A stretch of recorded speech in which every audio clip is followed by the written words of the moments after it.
Hi, welcome back to Module 2. Why do I care about infertility? Why do Pradeepa cares about infertility? To talk about that, I have to share my story here. And I want to take you back to 2000. That's when I got married. Originally from India.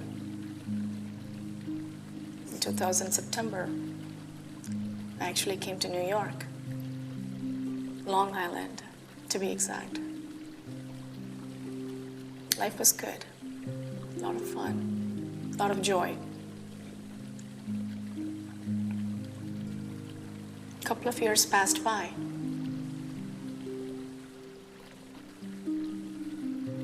If you are coming from an Indian family, or even for that matter, Southeast Asian family, after a few years, people start to ask these questions. When are you going to have a child? Don't delay it. When am I going to have a grandchild?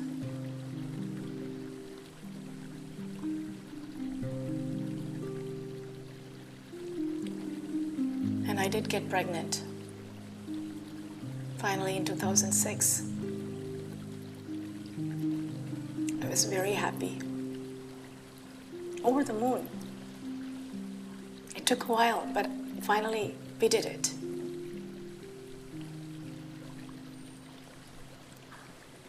We informed our pregnancy to some close friends and relatives. Not much.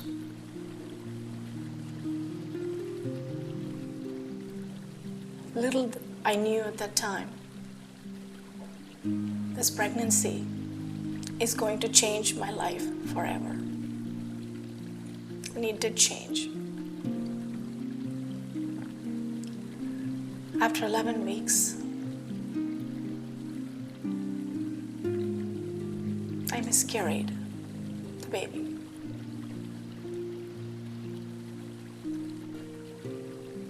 That was the first real hard thing that I had to go through in my life.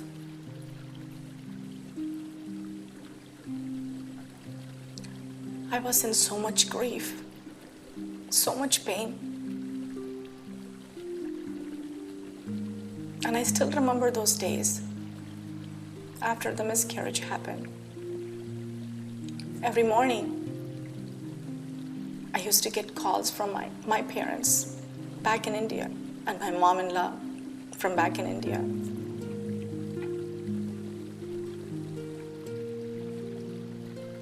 I hated those calls, to be honest with you. Because those calls reminded me so much of the loss that I just had. So much. I just wanted to disappear from the face of earth. I just wanted to run away from all the pain.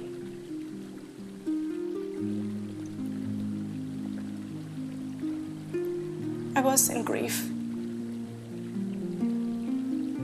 And it took a while for me to come out of that. And I did come out of that. And I got pregnant again. For the second time, only to lose the child again. And it happened for the third time. Miscarried again. And that's when my doctor, Pradeepa, we don't know what's going on here. I'm going to refer you to a specialist. At that time, I was in Minneapolis. I was referred to Dr. Bruce Campbell. And for the first time in my life, I heard these words, assisted reproduction. And I got curious, like, wow, there is assistance for reproduction.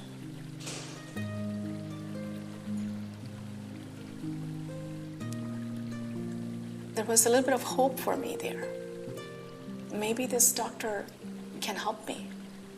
We don't know what's going on, but maybe he can help us.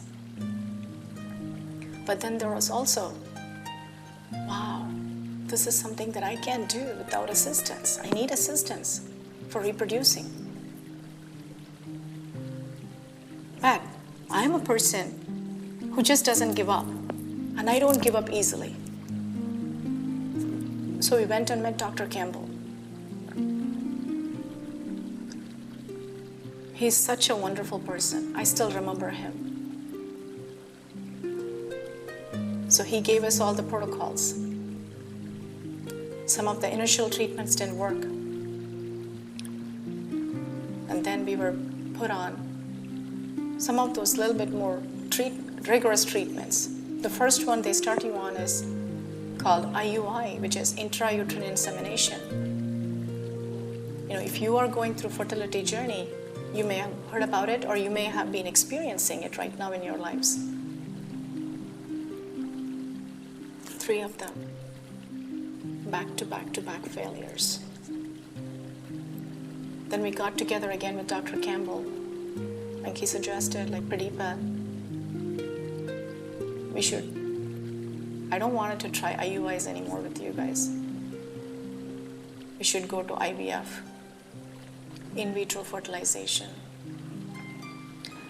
Even until today, IVF is the golden standard for fertility treatments. And I got excited because I'm a person who just goes and reads and researches articles and information. And the things that I read about IVF were more positive. The percentage of success compared to IUIs were greater. So I was actually very excited. Let me tell you a little bit about it. It's not just like a one-time, you go into doctor's office and get the treatment and done. It's a rigor. It's a process. It's a very long process. Each cycle is few months long. Ton of injections, ton of medications, ton of treatments, ton of blood work. With absolute discipline is expected. You know what? Those are all fine. Those are all procedural things. And I'm a pretty strong person. I can do it. I can handle it. And I did. I just went with it.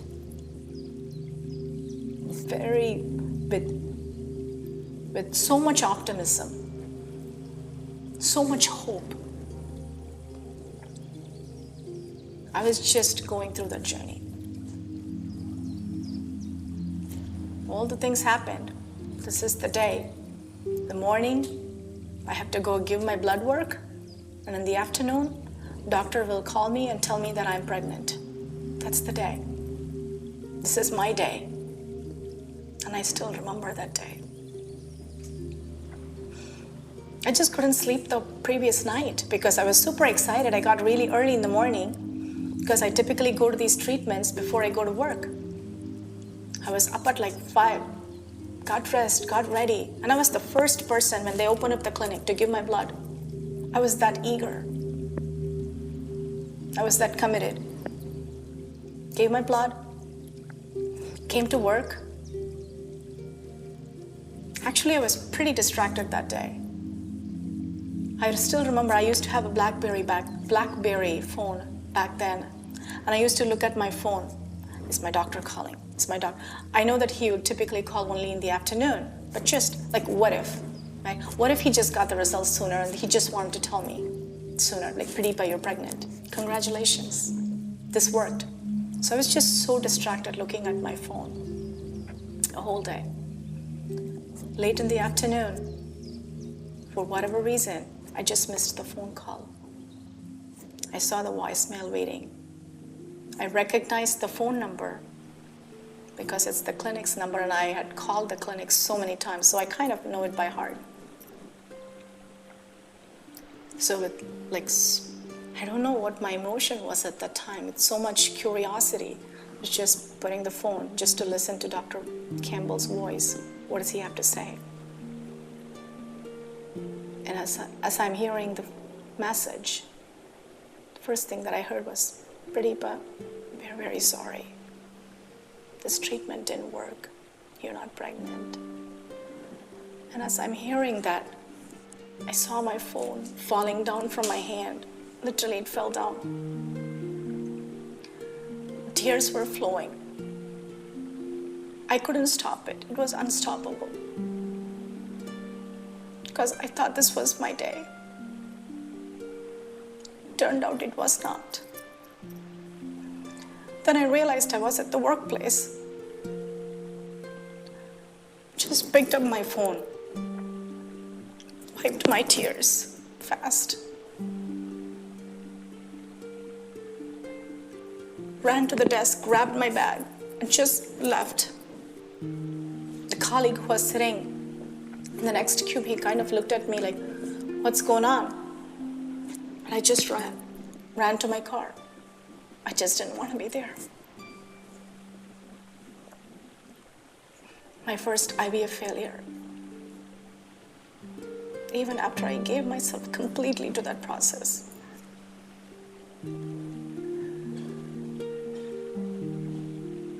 But, like I said, I don't give up easily. Did go back to Dr. Campbell's office. What should we do, Dr. Campbell? He said, let's change this protocol. I wanted to try it again. Tried it. It didn't work. Tried it one more time. It didn't work.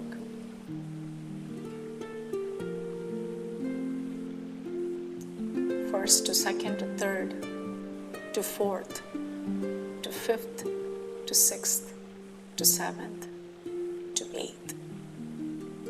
8 back to back to back to back to back IVF failures. It was like every time when I start this treatment, it's like climbing the building to the 30th floor, only to fall flat on my face from the window, broken into pieces. And I have to pick myself back again and climb the stairs again. And that was my life with all my IVF treatments and failures.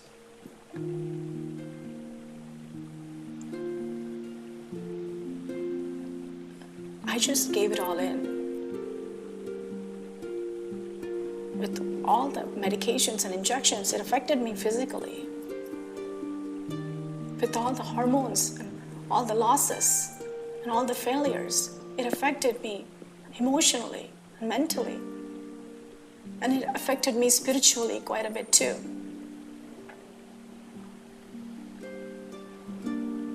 I actually avoided going to India for 4 years, giving all sorts of BS reasons why I can't go. But you know why I didn't want it to go? Because I didn't want it to face the questions. At work, I was faking it. I was wearing a mask, like everything is perfect. Nobody knew anything about my personal struggles with infertility. My relationship with my husband was struggling. I was in this island, struggling, being lonely. I didn't have anybody who can relate to what I was going through. I didn't know what to ask of him. He didn't know how to support me. We were being silent to each other. Our intimacy and our relationship was struggling a lot.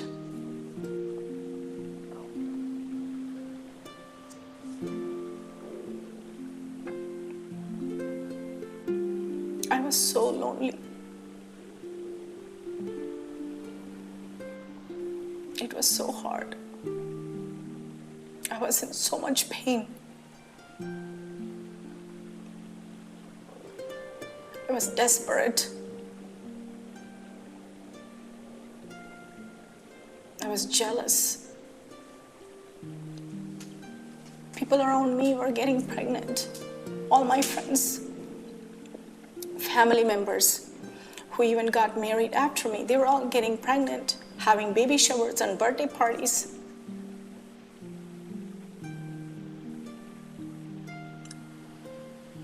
And my jealousy wasn't malicious. It's like, why not me? Why did you choose me to be this way?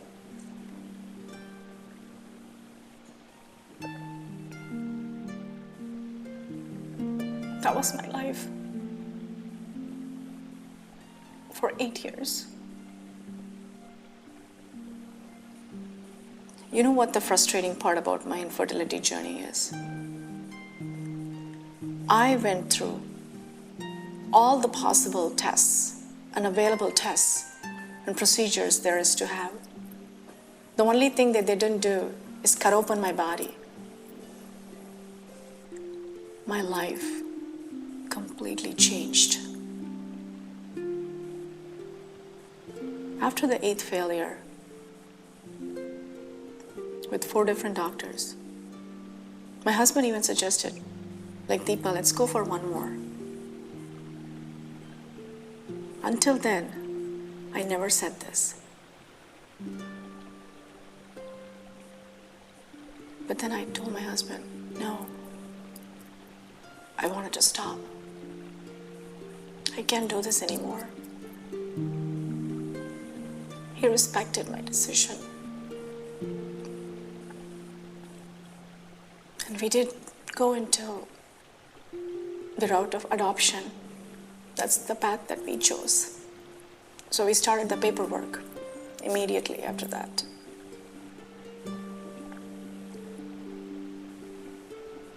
You know what the frustrating part about my infertility journey is? I have gone through all the tests and all the procedures that was available at the time. It took me more than 3 years to really and truly move on and make peace with my infertility. And I struggled through a lot, and I learned a lot from my journey on what to do and what not to do. And I know how sucky this journey is. It truly sucked for me. I am doing what I am doing today. Became a fertility coach to help others, to help men, women, and couples so that their journey doesn't have to suck that much. You know what my mission is? My mission is to help men, women, and couples' infertility journey suck less. I cannot say suck free because there is going to be some level of your journey that's going to suck.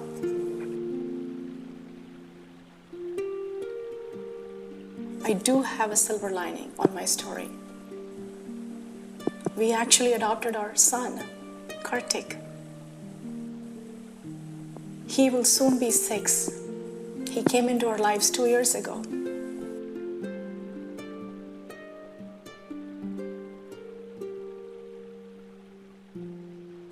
I'm a mother.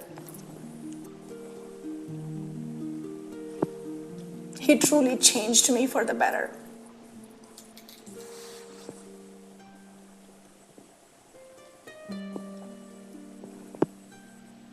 Like I said, my journey sucked.